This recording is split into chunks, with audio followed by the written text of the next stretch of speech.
Salut les amis, sur Tmax et on se retrouve aujourd'hui pour une nouvelle vidéo sur les Cataglyphis Velox.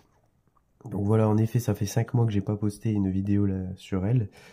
Du coup, je voulais profiter un petit peu de la diapause parce que bon, c'est une espèce qui est voilà qui est du coup visible parce qu'elle est posée voilà, je l'ai entreposée dans un endroit chez moi où j'ai 15 degrés au sol. Donc ce qui est parfait pour cette espèce. Mais du coup, voilà, ça ne m'empêche pas de l'observer. Et du coup, je voulais vous faire voir un petit peu qu'est-ce qui peut se passer voilà, pendant la diapause. Et puis vous dire un petit peu, voilà, vous raconter un petit peu ce qui s'est passé depuis 5 mois. Donc voilà, on va pas attendre plus longtemps. Hop, hop. D'ailleurs, bah, c'est magnifique. Vous voyez ici, j'ai la reine juste là. Alors si j'arrive bien, parce que je sais pas pourquoi, elle n'a pas une bonne qualité. Voilà. Très dur à observer. D'ailleurs, je profite. Hein. Je profite. Un petit peu au ralenti du coup. Donc voilà, pendant la diapause, ces demoiselles ont cette habitude de se mettre toutes vers tête vers le haut, pardon. Donc je sais pas pourquoi, mais ça devait être quelque chose, voilà. On va dire que depuis août, j'ai plus de... Voilà en fait, le couvain s'est terminé, donc c'est-à-dire les œufs se sont transformés en larves, les larves en nymphes, en cocons, et après bon ça a donné des ouvrières. Et puis après plus rien. Bon, je me suis dit, voilà, est-ce que le fait d'avoir trop humidifié sur la première vidéo, parce qu'on était en période, voilà, saison sèche, je me suis demandé si j'aurais pas déclenché une pré-diapause. Mais en ayant discuté avec pas mal d'éleveurs, même sans humidification de leur part, ça n'a pas empêché. Donc je me suis peut-être dit que voilà, en fait, la reine pond par cycle sûrement. Ce qui a de grandes chances, hein, parce que les formicats ont un comportement, on va dire, similaire. Maintenant, voilà, à vérifier.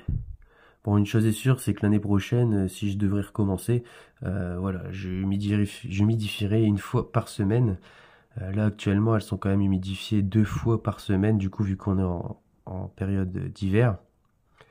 Et bon, sachant que la localisation de cette espèce, c'est l'Andalousie. Donc, bon, je sais que ça reste méditerranéen, mais le climat n'est pas pareil au final. Et là, si je regarde bien sur les températures, etc., à partir du mois de janvier, voilà, les températures remontent pas mal. Donc maintenant, à voir qu'est-ce que je vais faire, bien sûr. Je ne sais pas encore. Je vais peut-être les laisser encore, peut-être jusque tout le mois de janvier. Il faudra que je prenne une décision. Je ne sais pas encore ce que je vais faire. On verra bien. Bon, c'est une espèce, voilà, comme vous pouvez voir, elle ne se laisse pas mourir de faim. Il y a des belles physiogastries. C'est une espèce très charognarde. Hein, vous pouvez voir, je leur mets des morceaux d'insectes, voilà, frais on va dire, ils les mangent pas. Par contre, voilà, les vers de farine qui sont morts dans les boîtes, déjà, à ça par contre, il n'y a aucun problème, elles me les consomment. Donc à croire que plus ça pue, meilleur c'est. Je sais pas, mais c'est ce qu'elles me font comprendre. Et du coup, voilà. Je pense que je vais être aussi embêté d'ici l'année prochaine. Parce que bon, le nid commence à manquer vraiment de place. Hein. Alors maintenant, est-ce que c'est pas justement à cause du nid que elle ne pond plus? Bonne question. Du coup, je vais essayer de les déménager, voilà, début d'année, pour voir ce que ça donne. Peut-être que la reine répondra, je ne sais pas. Je connais pas très bien. Il y a pas beaucoup d'informations sur, voilà, sur cette espèce sur Internet. Maintenant, je vous dis, bon, on essaye de comprendre un petit peu, et puis voilà, je les observe, j'essaye de comprendre un petit peu voilà, le comportement, qu'est-ce qu'elles essayent de me faire comprendre. C'est pas évident, mais bon. On va y arriver, hein. Voilà, j'ai pas eu de morte à déclarer depuis le mois d'août. Donc je m'attends quand même à une vague de mortes importante l'année prochaine. Après, je sais pas la durée de vie chez cette espèce, elle est un peu plus longue que, voilà, vu sa taille, elle est un peu plus longue. Maintenant à vérifier, je vous dirai tout ça l'année prochaine, ce que ça donne. Par contre, c'est pareil, je l'ai chauffé à 28 et je pense que l'année prochaine, j'ai envie d'essayer à 26 degrés. Voilà, ça sert à rien de les chauffer plus que ça, hein. Il y en aura assez pour le couvain. 26 degrés, c'est déjà pas mal. Voilà, j'espère de vous faire des belles images. C'est pas évident.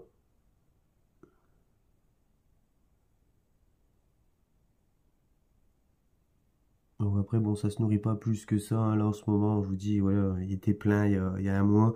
Là, il faut que je le change parce que du coup, ça fait un peu un moment qui traîne. Donc, voilà. Après, elle vous le dit, hein, elle divise par deux le nourrissage, voire trois. Mais là, j'ai une petite hausse d'activité. J'ai vu qu'elles avaient récupéré des verres de farine. Donc, je me pose des questions. Et on verra bien. Donc voilà, c'était une petite vidéo, hein, bien sûr, hein, sur cette espèce pour vous faire voir par rapport à la dernière fois. C'est vrai qu'il y en a pas mal, j'en suis très content. C'est une espèce qui vient de chez Antenco, de base, et c'était avant qu'il ouvre son site. Donc j'en suis très content. Voilà, j'espère que la vidéo elle vous a plu les amis. Surtout n'hésitez pas voilà, à liker, surtout si ça vous a plu. Et à vous abonner. Parce que bon, j'ai pu remarquer dans les statistiques qu'il y a quand même 80% des gens qui regardent mes vidéos mais qui ne sont pas abonnés. Bon, je trouve ça un peu dommage parce que c'est vrai que ça prend 3 secondes. Et bon, ça fait toujours plaisir à la chaîne. Hein, parce qu'on dit toujours qu'on n'est pas là pour les abonnés, etc. Mais bon, c'est vrai que c'est quelque chose qui est quand même important. Je trouve, ça motive vraiment et ça donne vraiment envie de faire voir de belles choses aux gens, quoi. Donc voilà les amis, on va s'arrêter voilà sur ces images et je vous dis à bientôt pour une prochaine vidéo. D'ailleurs la prochaine, voilà le petit spoil, ça sera sur les Myrmicea parce que j'en ai pas fait depuis. Voilà, je vous expliquerai un petit peu comment j'ai fait le setup, bon, qu'est-ce qui s'est passé depuis. Voilà, j'en dis pas plus, la vidéo est en cours. Donc voilà. Allez les amis, je vous remercie de m'avoir regardé et je vous dis à bientôt, c'était Antemax. Salut!